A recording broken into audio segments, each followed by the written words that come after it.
Jadi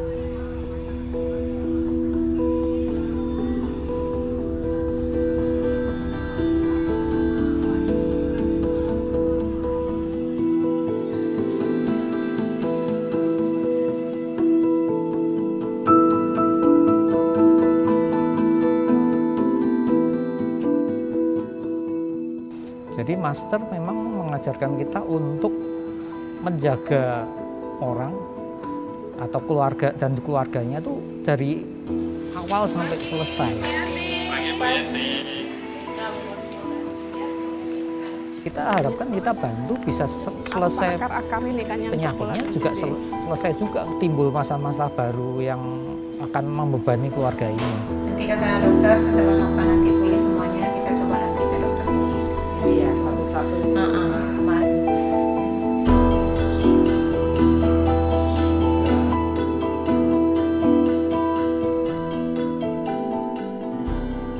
Kami tidak rela atau tidak senang lah kalau peserta BPJS itu di nomor 2-kan. Jadi kita ingin peserta BPJS itu memang tidak dianaktirikan dan pelayanan di kesehatan itu sama. Jadi saya kira kita mesti harus kerjasama dan BPJS tidak akan mengcover hal-hal yang di luar kaitannya dengan medis atau kesehatan langsung ya.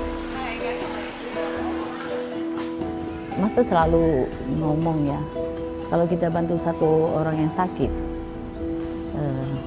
hasilnya nanti satu keluarga yang kita bantu.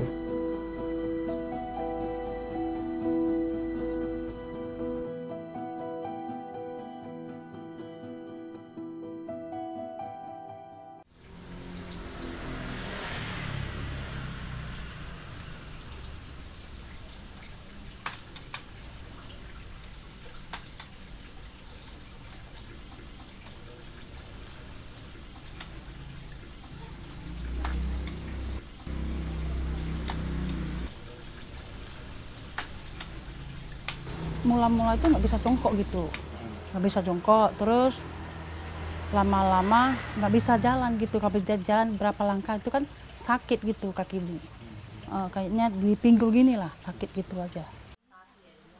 Tahun berapa ya kemarin, tahun 2014 atau 15 gitu lah. Habis itu pernah ke Malaysia, orang itu kayaknya teman gitu lah kan, kasih tahu Malaysia ada singsai bagus, pinter gitu kan. Kita ke sana, aku puntur. Habis itu pulang nggak sembuh juga. Terus ya gimana lah ya, uangnya udah habis gitu kan. Ya pulang dulu lah. Kemudian gitu, kalau orang itu lagi lah, teman-teman kasih tahu lagi. Di Batam ada singsai yang bagus lagi, kita pergi lagi. Ke itu apanya, ke urut gitu. Pun nggak sembuh juga, 2-3 hari nggak sembuh juga, masih sakit. Habis itu ya pulang lagi lah gitu lah. Jadi ada teman lagi kasih tahu lagi di Batam ada satu lagi yang pinter, di Facebook kan kita lihat kan. Nah dia bilang tukang urut juga, nah, pergi lagi. Jadi nanya berapa gitu, dia bilang satu kali urut 200. Habis itu kalau ambil paketannya berapa, tanya dia kan. Kalau ambil paket 1,8 lah. Jadi bilang ya udahlah boleh lah ya coba kan. Tapi daripada sakit gitu kan, 1 minggu nggak salah di sana. Nah, pun nggak sembuh juga, ya pulang lagi lah. Jadi lama-lama gimana lah, udah lah ya habiskan duit gitu kan. Jadi suami saya bilang, ya apa boleh buat, kita nunggu lah ada malaikat yang bantu gitu kan. Pertama kali lah, tahun berapa ya, ronsen dulu sama ibu juga. Habis itu ibu bilang operasi lagi, yang kedua kali bilang operasi lagi. Yang ketiga kali sakit, memang betul sakit gitu kan, diajak abang lagi ke rumah sakit aja lah. Kita masuk BPJS. Ya udah, dia bilang, ya pergi aja lah. Ketemu dengan Ibu Ros lagi, dia bilang, dua-duanya kena, harus operasi. Ya kita takut lagi lah ya, gimana dia bilang harus operasi. Jadi dokternya mana yang bagus gitu kan. Dia suruh tanya ke Budat Seci kan, yang Seci Sukmawati. Jadi abang langsung telepon sama ibu itu, ibu Seci kan, Sukmawati gitu. Nah gitu aja lah. Terus suami saya nanya, kalau mau operasi itu biayanya harus berapa gitu. dia bilang kalau biaya kalau satu kali sebelah kan sebelah kiri itu maunya 80. Jadi terus suami saya nanya kalau ada BPJS, dia bilang BPJS-nya bisa tanggung, cuma 30, BPJS tanggungnya 30. Yang alatnya harus beli. Saya tanya alatnya berapa, dia ada 3 harga. Satu harga itu yang biasa 34,5, yang satu lagi 44 lebih, yang satu lagi 50 lebih kalau nggak salah lah gitu. Jadi kita kan harus berunding kan, namanya dananya nggak cukup, kita harus minta bantuan gitulah dari Suci, dari yayasan.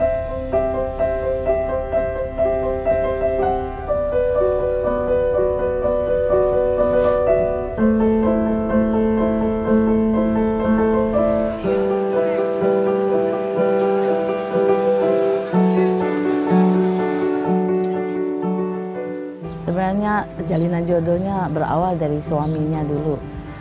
Suaminya saat itu sering sakit, jadi kita udah sering keluar masuk rumah sakit. Tahu-taunya beliau itu sakitnya udah mau memasuki sejenis leukemia.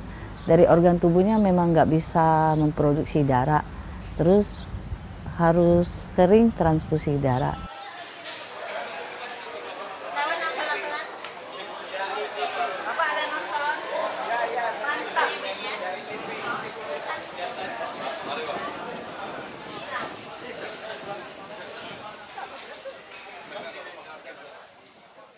Terus beliau nggak bisa kerja, jadi anak-anaknya harus kita bantu biaya sekolah seperti SPP dan biaya transportasi. Jadi sama keluarga ini kita udah kenal lama. Terakhir karena kondisi tubuh kesehatannya udah membaik, jadi beliau sendiri minta pelan-pelan dia kurangin bantuan, dan akhirnya udah lepas dari kita.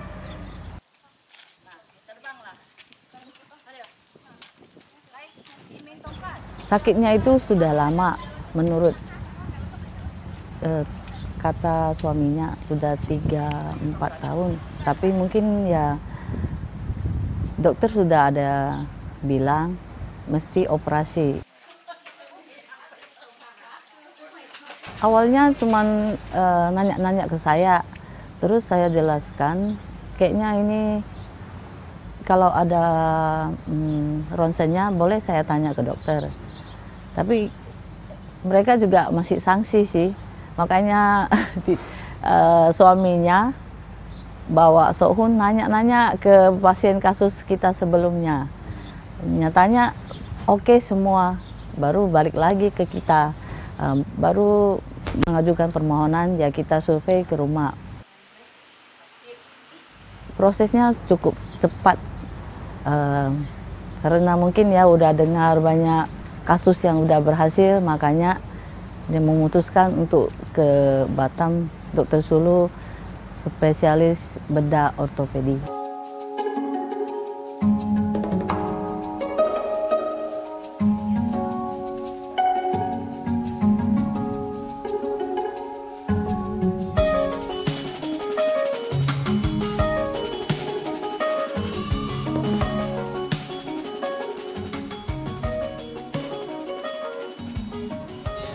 Habis itu saya sendiri pergi lagi ketemu Dr. Sulu. Saya mau tahu karena menurut dokter kalau BPJS memang nggak bisa cover biaya alat yang mau dipasang itu. Jadi kata dokter kalau untuk BPJS bisa di cover semuanya kalau dirujuk ke Jakarta. Jadi dari hasil rapat kita itu kita empati lah. Kira-kira kalau si Sohun itu keluarganya kita mau nggak menunggu begitu lama di Jakarta? Terus kalau di Jakarta ya seluruh pasien dari Indonesia harus ke situ, antrian pasti lama. Juga dari Dr. Sulu ngomong saudaranya aja harus nunggu antriannya 1 tahun lebih. Jadi seandainya kita mengirim mereka ke rusun, ya memang bisa dapat tempat tinggal, tapi biaya transportasi, akomodasi, terus banyak sekali biaya yang tak terduga akan kita keluarkan selama 1 tahun.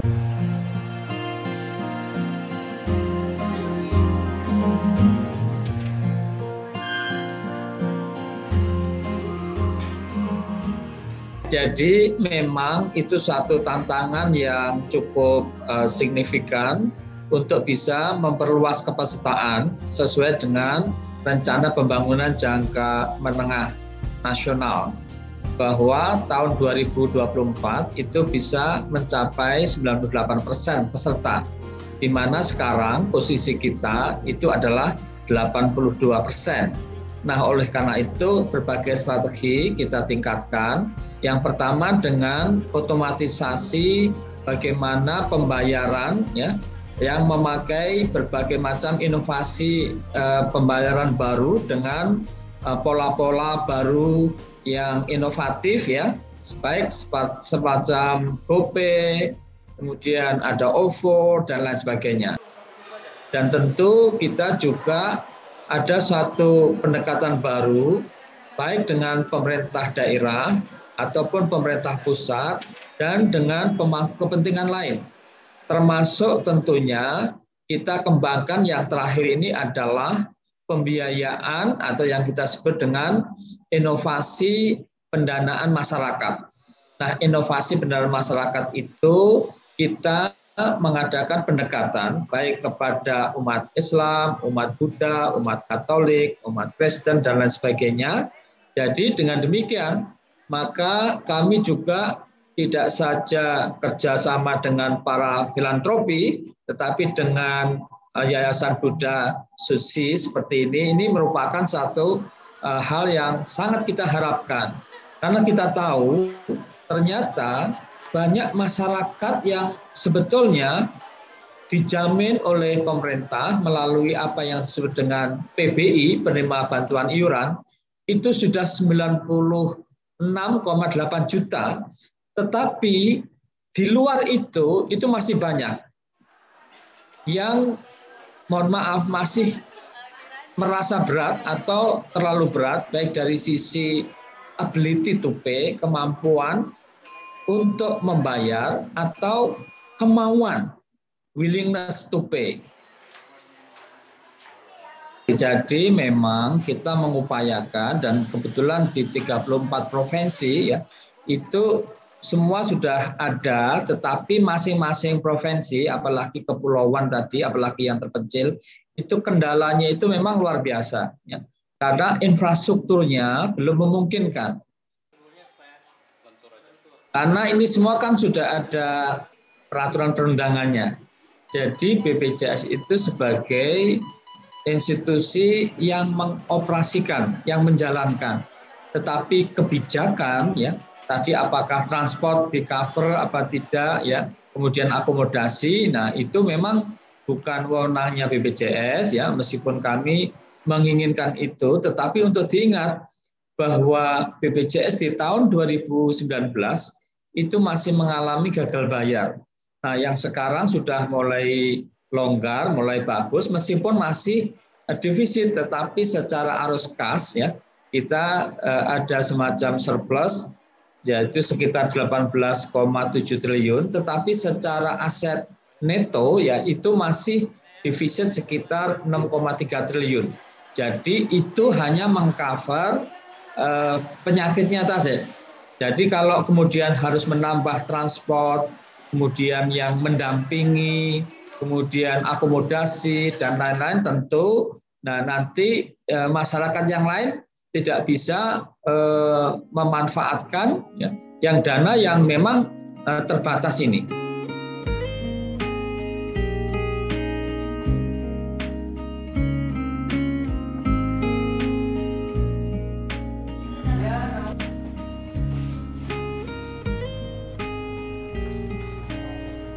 Misi amal itu tugasnya adalah sama dengan Arti seci sendiri adalah melepas penderitaan dan membawa kebahagiaan kepada orang yang sedang menderita. Dari situ yang kita lakukan adalah bantu orang yang sedang sakit, tapi secara ekonomi juga sulit. Selain itu kita memberikan bantuan pendidikan. Ditambah lagi hal-hal lain yang di sekitar kebutuhan mereka pada saat kita bantu itu. Terkadang 1-2 kasus kita sampai melakukan renovasi rumah atau bedah rumah karena kondisi rumahnya itu tidak layak secara kesehatan maupun kenyamanan untuk hidup sehat. Hamidah, dokter ada pesan kapan mau ke rumah sakit? Rencananya setelah operasi mau di MRI lagi, tapi kemarin kan udah 2 minggu setelah buka jahitan, tapi karena belum bisa terlengkap ditunda, dibatalkan jadi bulan depan lagi. Bantuan pemerintah yang BPJS atau JKN adalah yang ditujukan oleh seharusnya seluruh rakyat Indonesia, karena seluruh rakyat Indonesia seharusnya adalah peserta JKN. Tapi di lapangan ada juga yang masyarakat belum urus karena ya merasa belum butuh. Nah, dari situ peran kita adalah memberikan bantuan ke mereka yang meminta ke kita, datang ke kita untuk permintaan bantuan, adalah cara untuk mengedukasi mereka, cara untuk mendapatkan fasilitas-fasilitas yang seharusnya. Tetapi tidak menutup kemungkinan karena mereka belum punya keanggotaan di JKN atau hal-hal lain yang tidak dalam skop JKN bekerja, kita masuk ke situ. Ya, ini hasil tes ya, setelah operasi tesnya. Ya.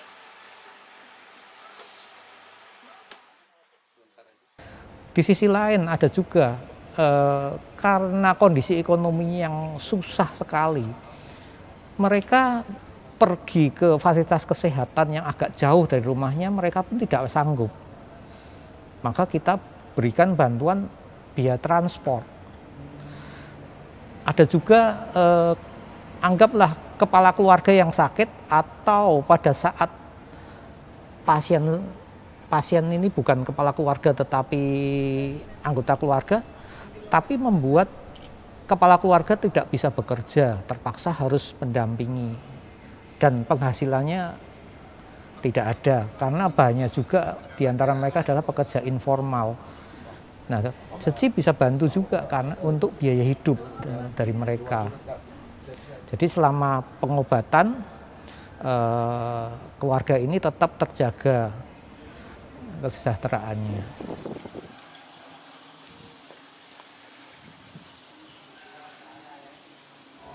Oh ya, rencana hari ini ke Pak Ahmad aja apa ke yang lain?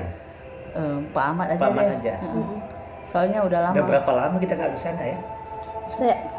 Setiap bulan nih 1 kali loh. Kemarin Susio nggak pergi emang. Ya maksudnya mungkin lah ada 1 minggu 2 minggu, kondisinya sekarang kayak apa sekarang? Ya makanya mau pergi lihat nih.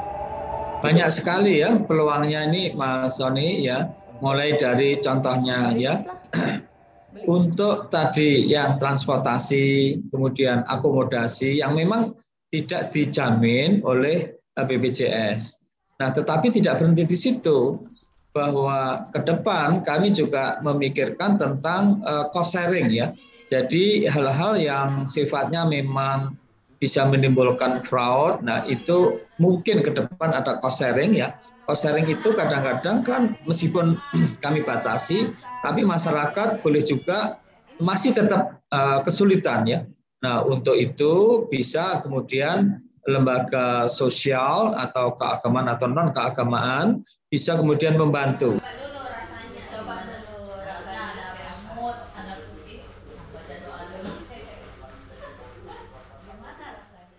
Sebenarnya kalau pos-pos itu kita tidak ada yang baku, tergantung keadaan. Maka kita diadakan survei. Relawan pada waktu survei itu melihat keadaan keluarga ini, pasien ini, apa yang dibutuhkan. Jadi kita secara nominal atau persentase kita tidak lakukan pembagian ini ya maksimum segini, ini berapa persennya untuk ini. Lihat kebutuhan. Jadi memang kadang di satu keluarga bisa orang tuanya penerima bantuan kesehatan, anaknya juga bantuan pendidikan, berjalan simultan. Jadi tergantung keadaan, tergantung pengamatan tim survei amal kita. Dari situ baru diputuskan mau seperti apa.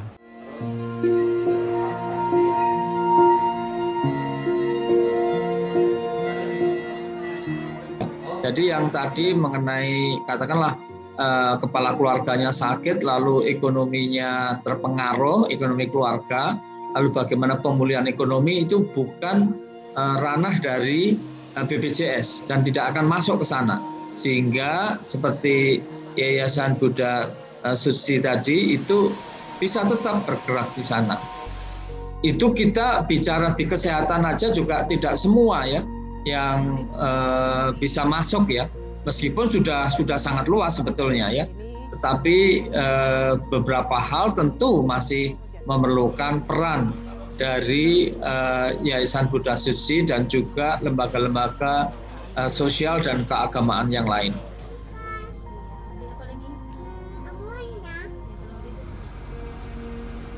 Baik sekali, karena sinergi seperti ini sulit kita kalau berjalan satu sendiri-sendiri. BPJS JKN itu berjalan sendiri, urusan yang sekitarnya kurang, mereka nggak bisa jangkau karena mereka besar sekali yang dipegang. Nah, kita bisa nutup di situnya. Nah, sendiri kalau bergerak sendiri tanpa BPJS juga berat.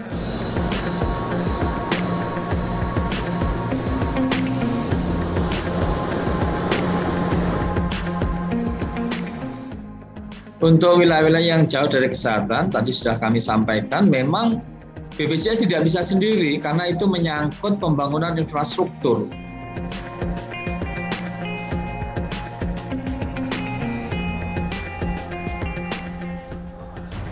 Selagi kita bisa bantu, pasti kita bantu.